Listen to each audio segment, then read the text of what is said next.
About civil unrest. It's at top of mind for a lot of folks here in Denver following what was a pretty tough summer for us. We are joined live by Denver Mayor Michael Hancock. Mayor, what can you tell us about the increased law enforcement presence downtown? Well, first of all, good morning to you and Chris, Natalie. Glad to be with you this morning.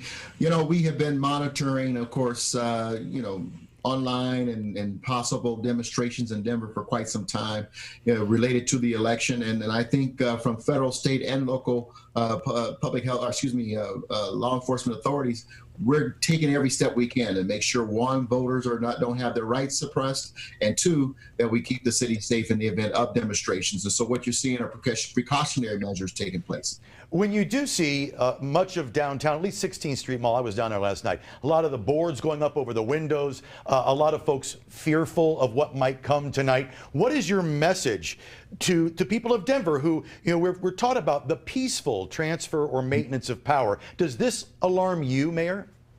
Yeah, Chris, actually, I told my team that yesterday during a meeting. I said, is there anyone who is as disturbed as I am that we have to take these measures prior to an election in the greatest democracy in the world?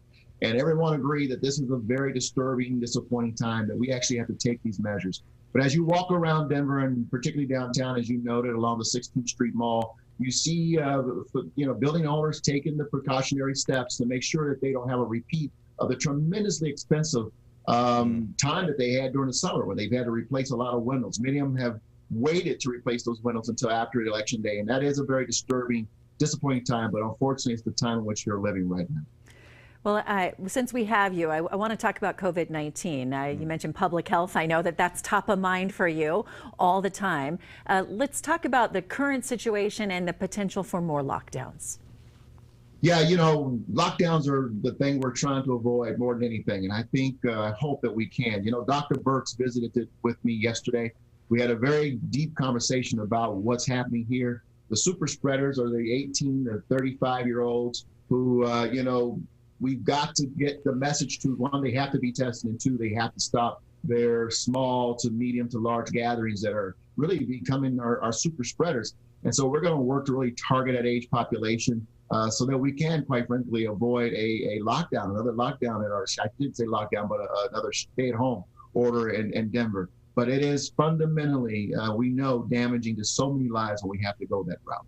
Mayor, there's a lot of big issues on the ballot this morning, and of course you're concerned about the safety of your city, but kind of taking it down a notch to some of the measures that might change the way we live our lives in Denver. We talk about the revisiting pit bulls and what the future should be for pit bulls. What's your take on that? Folks will be voting on it today.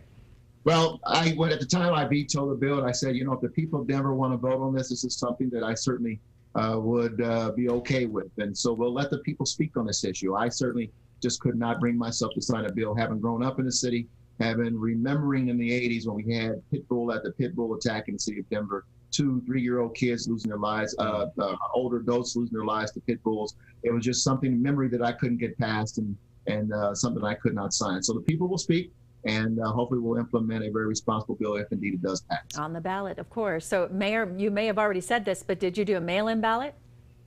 I did. Actually, I didn't mail it in. I dropped it off. I took my wife and my mother's and my ballot to the voting box. All right. Well, we hope other people are getting out there today. We know most people did do mail-in or dropped it off. So we will see. Thanks so much for your time today. Good to see you as always. Yeah, good to see you, Mayor.